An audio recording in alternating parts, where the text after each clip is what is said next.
Welcome back to another episode of the Daily Turnup. Thank you all who listened to last episode. We got over 100 views for the first time. We are incredibly excited about that. And I'm joined again by CK for another episode. Yeah, thanks for having me back. It's been 2 weeks, but with the news that's happened, it feels like 2 years. It really, really does. I just can't believe how much has happened in just 1 week. So, before last episode, Trump wasn't president. With this episode, Trump is now president, and he has wasted zero time taking action as president. Whether you love what he's done, you're fearful of what he's done, or you're really somewhere in the middle, it seems like CK just said, there's too much to keep up. So, what we first want to focus on, what we think is one of the biggest things that has happened, is immigration. And this was one of President Donald Trump's biggest campaign points that he was pushing, was to stop illegal immigration, build the wall, and deport all illegal immigrants. And so he's passed a few things already, and he even got into a tuffle with Colombia. So President Donald Trump declared a national emergency at the U.S. southern border. This allowed him to deploy armed forces to assist immigration officials and resume building border barriers. And I'm sure you're going to hear a lot more of build that wall. And his administration also resumed the Remain in Mexico policy, where this policy requires incoming immigrants to wait for asylum hearings in Mexico rather than in the United States. And then before CK, I turn it over to you. I just want to highlight one more thing that happened over the weekend, and I think this can really set a precedent of things moving forward. And that's this Colombian incident. So the incident with the Colombian president in the United States is when the Colombian president blocked U.S. military flights carrying deported immigrants from landing in Colombia. The Colombian president accused the United States of treating Colombian immigrants like criminals, and that was his big reason why he sent that plane away. In response, Trump threatened to impose steep tariffs, immediately 25%, and then a week later at 15%, at 50%, a travel ban on Colombian citizens, and suspension over the visa processing for both immigrants and non-immigrant visas. Colombia did not take that well. So the Colombian president responded with threats of himself by threatening tariffs on U.S. Goods and Trump and criticized Trump on social media. But it was all resolved on Sunday, where the two countries, both presidents, reached an agreement. There were no tariffs, and Colombia accepted the immigrants. So, CK, I want to turn this over to you. So, how should we feel about Trump's immigration decisions? One reason why he got voted in was for this, and he is taking immediate and decisive action. So, is this good? Is it too much? And are we playing with fire by threatening tariffs to another country already 1 week into his administration? Yeah, let's start with Colombia because he sent two planes and they rejected it. But what do you do if you're Trump? I mean, how do you get rid of immigrants if the countries are saying no? I think the tariff was a good threat. In hindsight, 2020, it worked out. But some stats, because the media, especially the media that opposes Trump, was attacking. Oh, now coffee production, tariffs on coffee. Consumers are going to pay so much for coffee. Like, not really, because guess what? The biggest we import from Brazil first, then Vietnam, and then Colombia for coffee. So, I'm sorry, Brazil, and then Colombia, and then Switzerland. So we have there's other competition we can buy for. And Brazil produces 37% of the world's, and then Vietnam produces 17%. Colombia is third. So again, there's options. To say that now our coffee is going to just skyrocket when no, we'll just look at other options probably. Go ahead. Yeah, no, I think that's a super fair point. Whenever the other side of the news station doesn't agree with what the current administration is doing, they're going to find something. And they chose coffee. And I don't think anyone really thought coffee was going to skyrocket. And what a kind of a weird thing to freak out about in the grand scheme of things. My main concern is this isn't the first time the United States has sent migrants back. Joe Biden, I believe, sent back over 400 migrants to Colombia during his presidency. And so this is nothing new. And I think that's something should be noted. But when it comes to threatening tariffs, and I think Trump was put in a tough position because it's like, whoa, I'm the president. one, I'm Donald Trump, so I'm just a different person in general. The United States is the most powerful country, and you aren't going to accept your own citizens back. So he's kind of pushed into a wall just from an ego standpoint. And so I understand why he did what he did. He loves his tariffs, but my concern is, are we playing with fire by threatening tariffs? Is there going to be a point when a country calls our bluff and then we get into an accidental trade war because egos got involved or whatever it may be? That's kind of where I'm a little like, okay, it worked this time, and I think we all thought it would work, but is it going to work again and again and again? Yeah, fair point. It will work with Colombia because Colombia receives 14 billion from the United States from its exports. The next highest is 4.6 billion from Panama. So they are absolutely relying on us. We are not relying on them. As I just stated, we have other options. When we talk about Canada, China, Germany, probably a little more reliant. It's going to hurt a little more. And so that bluff may not work because both countries will get hit. No, I think that's a super fair point. Know who you're dealing with, and they need us way more than we need them. Yeah, for Colombia. Probably not China, though. No, that's very, very fair. Anything else you want to touch on before we jump over the next topic? Yeah, so a big one I don't think you mentioned in your summary, birthright citizenship. That's getting a lot of attention in the news. So can you break that down? What does that mean? So the 14th Amendment, ratified in 1868, has a citizenship clause.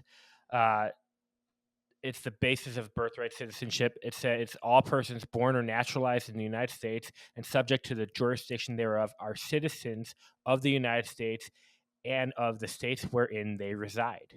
So that has meant for the last 100 years that if there are two illegals in the country and they have a child, that child is now a citizen of the United States. However, will be an interesting court case because the precedent, there's 3 court cases going over this.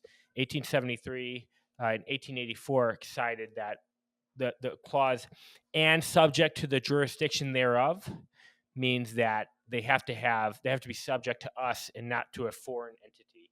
So if they are a citizen of China here on vacation or something, they're not subject to the jurisdiction of us. So that child is not a citizen. Interesting. And so I got 2 questions. One's more of a statement. So I remember reading in the Wall Street Journal like 8-10 years ago about travel. I think it was called tourist births, where people from China would literally come to the United States as a tourist to travel the United States just to give birth to allow their child to be a U.S. citizen. And so do you think, going back, because this isn't what you said, the 14th Amendment, does Trump have the power to reverse this, or does he need Congress and the Senate to agree? I don't think he needs Congress. I think he needs the Supreme Court. And so this is a Supreme Court decision only, which he helped build during his last administration. Now, I mentioned the 2 cases that were for what Trump is doing. The one case, 1898, has been pretty much the precedent since now. It hasn't been fought anything like this since. And that was United States versus Wong Kim Ark. And they were a family here on work on green cards, and they ruled that the child is a citizen. The Supreme Court did. Oh, so he has a giant uphill battle. Now, can we expect this to happen in the coming weeks, months? How quickly do you think the Supreme Court's going to look at this? Well, I think individual states will block it or ratify it, and then the court will get to it when it gets to it. I don't know. I think it will go through, one, because the court is very pro-Trump, but 2, if you actually read the executive order, it states they have to have legal, they have to live here legally. So if you're on a green card, under this executive order, your child is a citizen. If you're here illegally, or if you're here on a work visa, like a temporary visa, then your child is not a citizen. That makes a lot of sense. Green cards and up, and you're good. Or one parent citizen, you're good. Yep. Oh, all right. Well, we'll definitely keep an eye on that as that develops and if anything pops up. But I want to transition over. So last episode, we talked a lot about the cabinet picks and how Trump was building out his administration. And we know that this is never a one-man show, that You are only as good as the people that you surround yourself with. And so right now we are going through the confirmation hearings for each of Trump's positions. And so far, two of the biggest names, Marco Rubio as Secretary of State, has been confirmed, and Pete Hegseth, who is incredibly controversial, made it by the skin of his teeth as the Secretary of Defense. I believe it was 50-50 in the Senate, and then the Vice President J.D. Vance was a tie-breaking vote. And we're also waiting on some other big names like Kash Patel, Tulsi Gabbard, and RFK. And so, CK, I want to turn it over to you here. So, what do you make of Pete just barely getting by? I mean, the VP literally voted to make it happen. He could not get passed just in the Senate alone. And then when can we expect some of these other big names to have their confirmation hearings? Yeah, so some big names that already have been confirmed. Kristi Noem, DHS, 59-34, Senate voted in favor. John Ratcliffe, CIA, 74-25, voted in favor. Marco Rubio, like you said, 99-0, unanimous. That when has that ever happened? Yeah, so and Pete Hegseth, 50-50. Now, that's interesting because there's 53 Republican senators, 47 Democrats, and 3 Murkowski from Alaska, Lisa Murkowski, Susan Collins from Maine, and Mitch McConnell from Kentucky voted with the Democrats. Wow, I can't believe Mitch, who led the Republican Party for so many years, didn't vote in line with them. Yeah, I can. He was vocal against Trump in J6. Murkowski actually voted to impeach Trump. And Collins is from Maine. She's the only Republican senator in New England. And Maine has went to Biden and went to Harris in both elections. So she won, but she's a very, very moderate and I would say even more left-leaning. So that one's the least surprising. But Murkowski's been ardent against Trump. And so we're going to see those 3 over and over, I think, with RFK, Kash, and Tulsi. So do you not think this is political suicide? So I understand what you're saying. Like, I know Mitch McConnell does not like Trump, but at the end of the day, Trump is so popular, and it just seems like it's political suicide. Yeah, let's break it down by candidate. Collins from Maine. It would be political suicide for her to be an ardent MAGA person. And that makes sense just where she's at. I'm totally with you on that one. McConnell is stepping down, probably. He ran in 2020, so 2026. He probably will not run again. He's 82. He'll be 84 then. He's had a lot of moments where he just stopped talking. Like you're playing a video game with bad internet and everything just freezes. So yeah, wasn't he in the hospital last year, 2 years ago, and having a ton of health issues? Yep, has a lot of problem with stairs. So I would say not political suicide if you're out the door. That's a fair point. He lived long enough to become the enemy. And Lisa Murkowski, that's the most interesting. So Lisa Murkowski from Alaska. In 2022 was the first election where Alaska moved to a nonpartisan top 4 primary, which means they do a primary that's nonpartisan. Democrat, everyone votes. Okay. It's not a Republican primary, a Democrat primary. It's everyone votes. Yep. And the top 4 candidates move on to the election. Okay. And then they have ranked choice voting, meaning if your vote isn't in the top 2 in the election, your second choice is counted and your first choice is thrown out. So really, how that is crazy.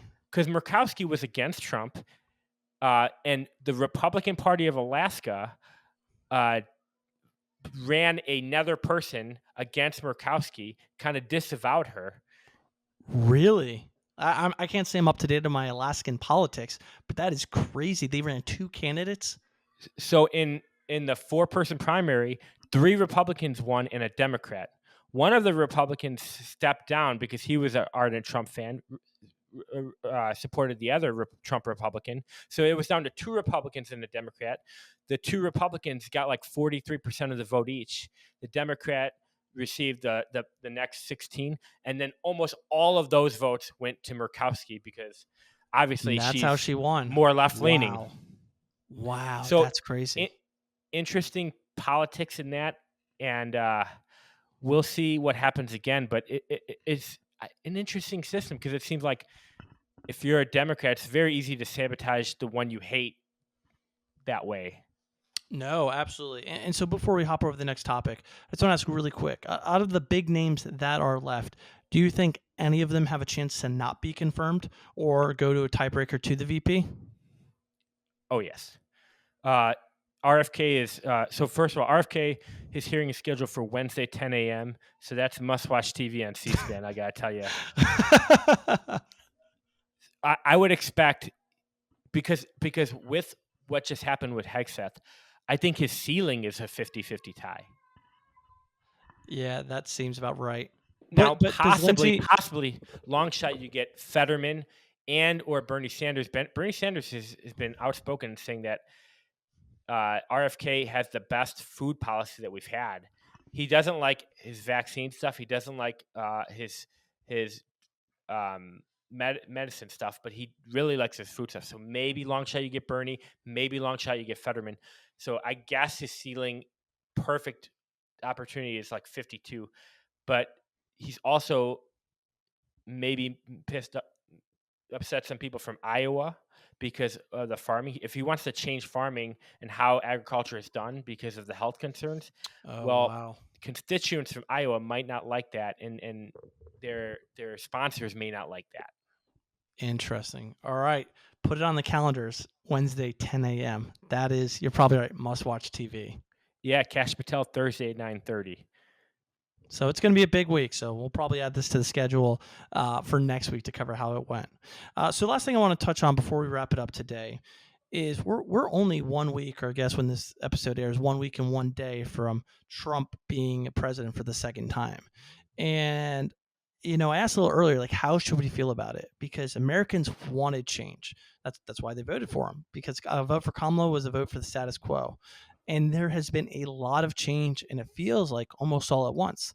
And I'm not even sure his biggest supporters were expecting this much action to be taken. A president or a presidential candidate promises the world when they're running, but very rarely do they deliver on those promises. And so it seems like right now that Trump, while he has this momentum, is trying to get the pendulum back center. So it was incredibly far left under Biden for numerous different reasons. And all of these more right leaning actions are bringing that pendulum more center. And so one of my concerns is, or one thing that I'm looking out for is, once we get center, are we going to continue to go far right, or are we going to be able to put the brakes and be like, okay, we're back to where we're supposed to be?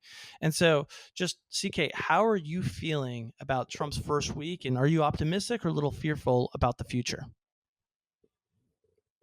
I'm optimistic. I cautiously optimistic. My biggest concern is debt.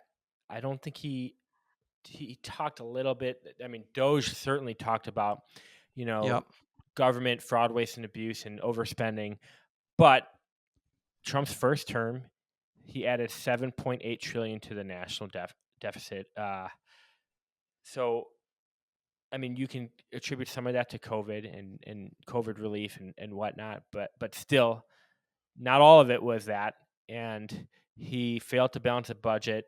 In fact, I don't think any Republicans in my lifetime have ever balanced a budget. No, I don't think so. How do you actually get after inflation if you're printing money and spending that printed money? I don't think you can. I think everyone who says they're getting after inflation is lying if they're not tackling the debt.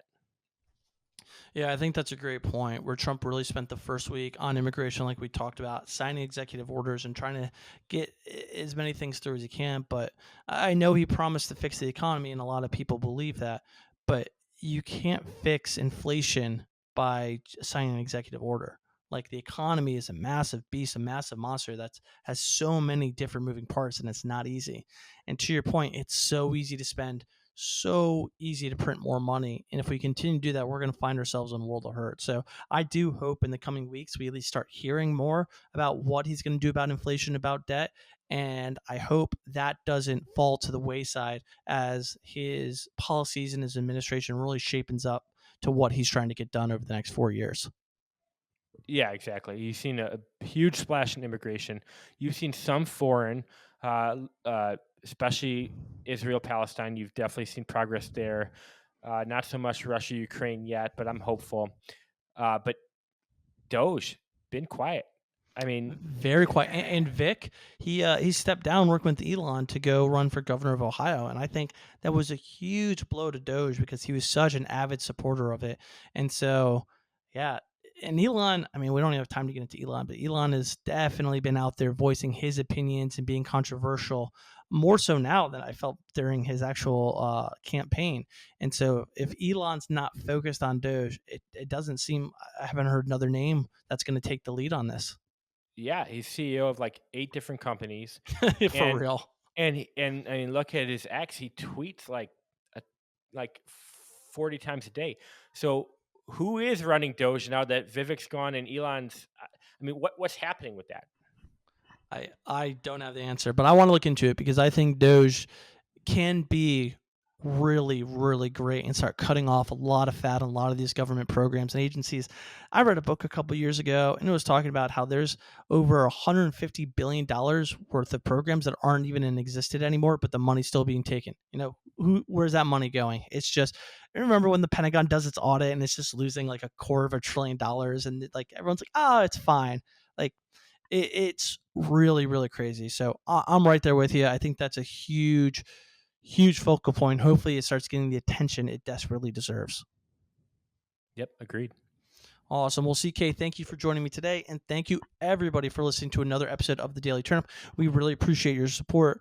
Like I said, last episode, we got over 100 views. CK and I weren't expecting that, but we are super, super thrilled. So if we can hit 100 again, that would absolutely be amazing. Hit that like button. Please subscribe. Please tell your friends. And we really appreciate it. So hope you all have a great day.